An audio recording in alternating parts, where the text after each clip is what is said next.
नमस्कार, आप देख रहे हैं हल्ला बोल टीवी। मैं हूं दीपक शर्मा। कल आपने भोजपुर में शाहपुर में पुलिस का एक चेहरा देखा जिसमें एक मानसिक रूप से बीमार, बेरोजगारी का दर्द झेलते झेलते मानसिक रूप से अस्वस्थ हो चुके शख्स को गोलियां मार दी गई, उसकी जान ले ली गई। पुलिस वीरता दिखा रही थी किस पर? मानसिक रूप से बीमार एक बेरोजगार युवक पर। अब हम आपको पुलिस का दूसरा चेहरा दिखाते हैं। बेगूसराय में एक महिला से गैंगरेप होता है। गैंगरेप के बाद उस महिला के जो प्राइवेट पार्ट्स हैं उसमें कारतूस, लकड़ी डाल दी जाती है। वो महिला पुलिस थाने पहुंचती है और पुलिस से गुहार लगाती है। पुलिस उसकी एक नहीं सुनती है, हल्की धाराओं में मामला दर्ज कर लेती है। और ये पहली बार नहीं हुआ है, उस महिला के साथ ये अपराधी पहले भी ऐसा कर चुके हैं, तब भी पुलिस ने उन्हें थाने से बेल दे दिया था। अब इस महिला की जब सुनवाई नहीं होती है और उस महिला का दर्द असहनीय हो चुका होता है, वो अस्पताल में जाती है, अस्पताल में उसका इलाज होता है, लेकिन डॉक्टरों को लगता है कि रेप हुआ है इसलिए दर्द हो रहा है। बाद में जब जांच होती है तब आज जाकर पता चलता है कि उसके प्राइवेट पार्ट में कारतूस और लकड़ियां हैं। इसके बाद उसे निकाला जाता है। अब बेगूसराय में ये जो पुलिस ने किया है, अपराधियों को बचाने वाली ये पुलिस, चकिया के थाने का ये मामला है। बेगूसराय के चकिया के थानेदार एसएचओ को बेगूसराय रेंज के डीआईजी शैलेश कुमार ने सस्पेंड कर दिया है। सस्पेंड तो राजेश मालाकार जो शाहपुर का थानेदार है, जिसने भरत तिवारी को गोली मारी, वो भी सस्पेंड हुआ है। लेकिन सस्पेंशन तो पनिशमेंट नहीं है। सस्पेंड हुआ, कुछ समय बाद फिर से कहीं न कहीं पोस्टिंग मिल जाएगी। इन्हें ऐसे वर्दी पर दाग लगाने वाले ऐसे पुलिसकर्मियों पर सख्त से सख्त कार्रवाई होनी चाहिए, बर्खास्तगी होनी चाहिए, गिरफ्तारी होनी चाहिए, तब जाकर ये सुधरेंगे। बेगूसराय में क्या हुआ यह दिल दहलाने वाला है। जब पीड़िता शिकायत लेकर थाने पहुंचती है तब उसकी बात को गंभीरता से नहीं लिया जाता है, एक्शन भी नहीं लिया जाता है वक्त पर। अब पीड़िता सदर अस्पताल में भर्ती है। पीड़िता से शुक्रवार को बेगूसराय रेंज के डीआईजी शैलेश कुमार सिन्हा मिलने पहुंचे। वहां पीड़िता से उन्होंने पूरी जानकारी ली। पीड़िता ने उन्हें बताया कि 11 जून की रात करीब 11:30 बजे वो शौच के लिए घर से बाहर आई थी।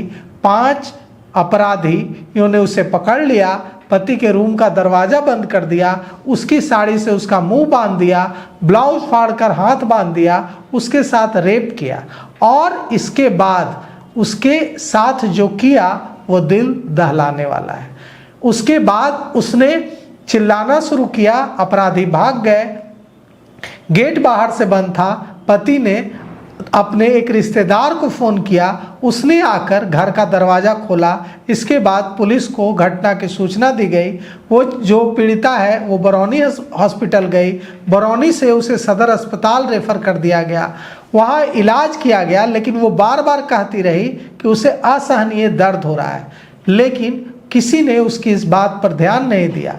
घटना की सूचना मिली, एसपी हॉस्पिटल पहुँचे, पीड़ित महिला से घटना की जानकारी ली। 17 जून को दोबारा हॉस्पिटल पहुंचती है पीड़ित महिला और बताती है कि उसे बेहद दर्द हो रहा है। 12 जून को भी वो हॉस्पिटल में भर्ती हुई थी, लेकिन उसी दिन उसे शाम में डिस्चार्ज कर दिया जाता है। असहनीय दर्द के बाद 17 जून को फिर वो सदर अस्पताल आती है। जब 17 जून को जांच होती है तो उसके प्राइवेट पार्ट से कारतूस, गोली, बंदूक वाली गोली, पत्थर और लकड़ी निकलता है। ये सोच लीजिए ये कैसे हैवान है। और अब गुरुवार को यानी कि कल वो गोलियां, पत्थर और लकड़ी उसके प्राइवेट पार्ट से निकाली गई हैं। अब ये जो अपराधी हैं, ये जो हैवान हैं, ये अब भी आज़ाद घूम रहा है और पुलिस मानसिक रोगियों का एनकाउंटर कर रही है। ये है बिहार पुलिस के दो चेहरे। अब डॉक्टरों पर भी सवाल है।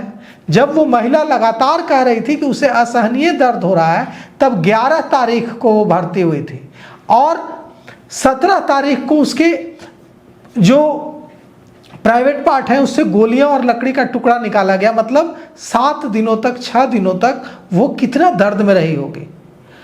अब सवाल यह उठता है कि पुलिस कब अपराधियों के साथ अपराधियों वाला व्यवहार और मानसिक रूप से अस्वस्थ लोगों के साथ सहानुभूति वाला व्यवहार करना शुरू करेगी, और क्यों नहीं ऐसे पुलिसकर्मियों को पुलिस से बर्खास्तगी, ऐसे पुलिसकर्मियों की गिरफ्तारी जैसे सख्त कदम पुलिस महकमा पुलिस मुख्यालय उठाता है। अगर इन्हें सिर्फ सस्पेंड करके छोड़ दिया जाएगा और कुछ महीने बाद फिर से ये मलाईदार पोस्ट पा लेंगे तो ये ऐसे पुलिसकर्मी कभी नहीं सुधरेंगे।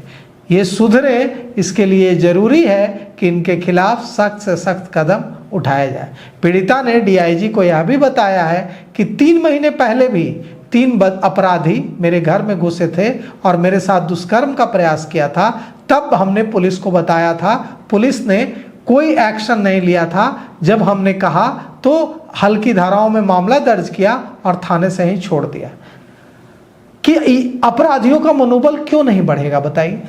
अगर पुलिस अपराधियों को बचाएगी तो अपराधियों का मनोबल तो बढ़ेगा ही। तो अब यह तय करना बिहार की सरकार का काम है, बिहार के मुख्यमंत्री का काम है, बिहार के पुलिस मुख्यालय का काम है कि पुलिसकर्मी कानून के मुताबिक अपराधियों से निपटें और बेगुनाहों का खून न बहाएं। तो फिलहाल इस खबर में इतना ही।